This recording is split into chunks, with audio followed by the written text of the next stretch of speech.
when I speak to a lot of agents, it surprises me how many agents actually say, I've got a few good reviews, I've got a great reputation.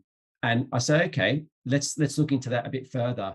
And then at the end of our chat, they realize, whoa, hang on, we're not doing that, or that, but we have got some good reviews.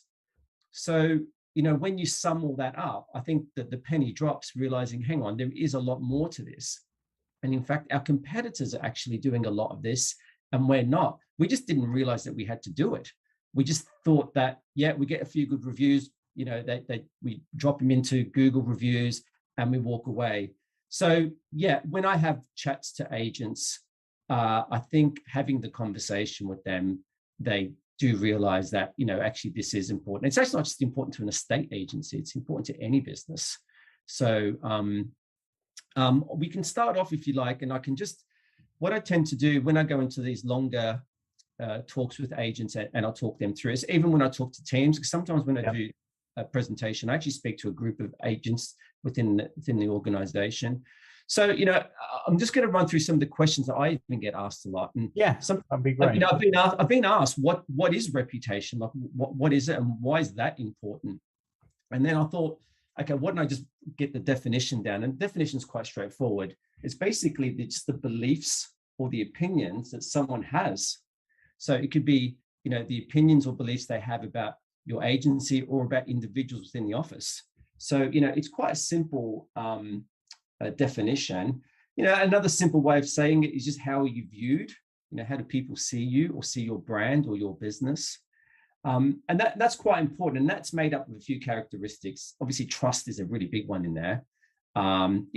Just kind, considerate as an individual, knowledge, skill, so there's multiple facets to the reputation side of it.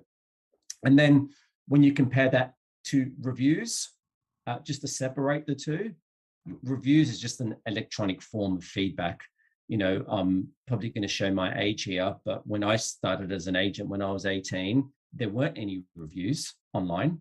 So our feedback, I guess, was somebody writing a letter to my boss in the agency. Back then people used to write letters, or calling and say, you did, this guy did really well, or really happy, or we're not. So that feedback, came in a different form. It still existed, but the internet has totally transformed that space. Do you think in general, you see, reputation is one of those things that a member of the public, they have a sense of. So you have a sense of, for argument's sake, how reputable Apple might be as a brand, or if you're Samsung, everything has an image, everything has qualities in their marketing that you as a consumer choose to take away from it. And similarly, that happens with sort of taking estate agents as an example. Local estate agents, you will have a fairly good idea of who the estate agents in your area are, because you'll see their boards everywhere. But more than that, some of them have a decent reputation, and you won't instantly know why that is the case. You may have never even sold a house with that agent for a long time, but you'll have a sense of it, and that sense comes from who they are, what they do. It's not because you read a great review about them necessarily. Sure. So I like to break that reputation down. So you're spot on. Some people think that reputation is one-dimensional. How many good reviews have I got? That will determine my online reputation. So there's so many other aspects that form that reputation. Absolutely, reviews do. But even if you drill down on the actual reviews, so I've got a few points here I'm going to discuss. So we'll talk about reviews, which makes up reputation.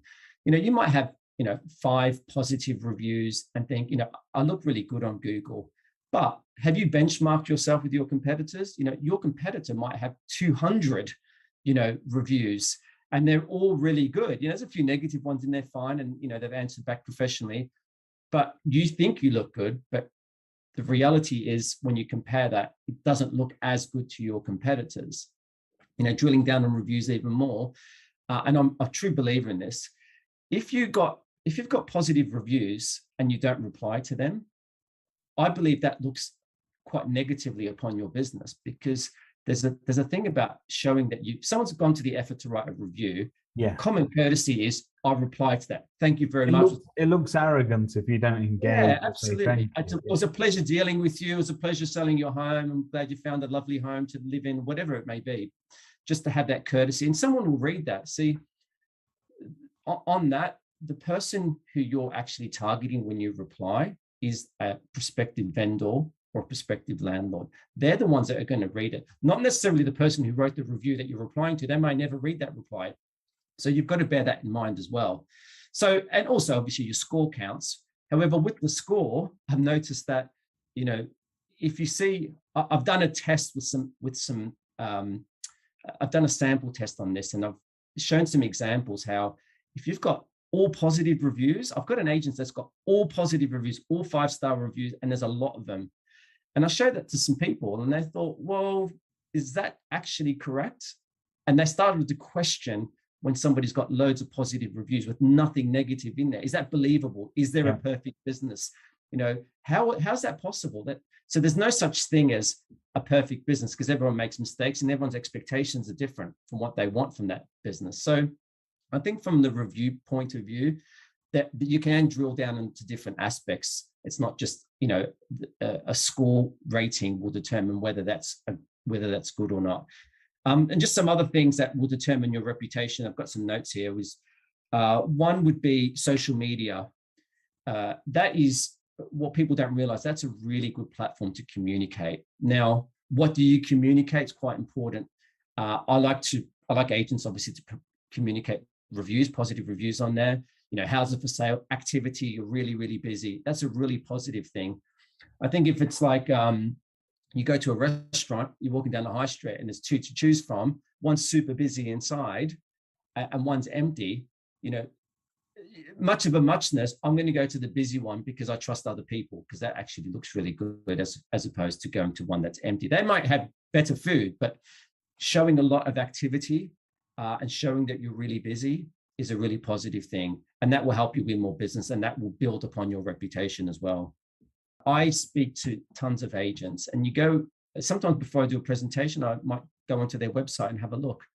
And when I see a website that looks really tired, links don't work, you know, I'm starting to build, you know, do these people even care about their business? Now, of course they do, but the perception of that, you know, it can come across quite negatively. They might be amazing estate agents, but if it looks tired, you know, I've actually got an estate agency down the road. It doesn't look great from the outside. Actually, one of the letters is missing from the signage.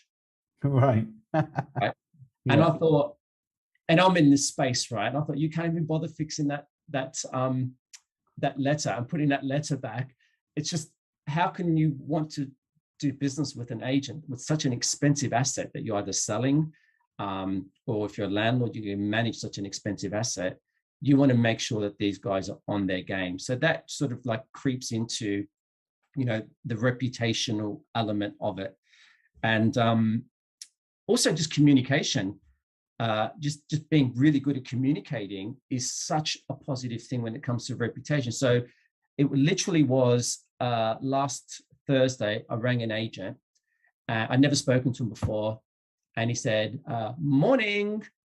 And I said, he didn't say the name of the business. I said, hi, is this such and such a big? He goes, yes, it is. Can I speak to such and such a person? He said, oh, good question. I have no idea where they are. And look, the guy was really friendly, really chatty, but wasn't professional. Like if I was a vendor, or if I had a portfolio of 5 properties on one of these guys to manage, and that's my first, you know, response I got from an agent, I personally wouldn't feel comfortable with that. Now, that's just something that, you know, comes down to customer service communication. Sometimes you only get one crack at that. So if they go to your website first, or call your office, or drive past your office, or look at your reviews, you know, everything needs to be at a certain level. You know, there's a certain level of expectation that's required. So all these elements, and these are just a few, there's a lot more of this, but these are just some of the elements that you all put together, and that, you know, forms people's opinions about your business, and that is reputation.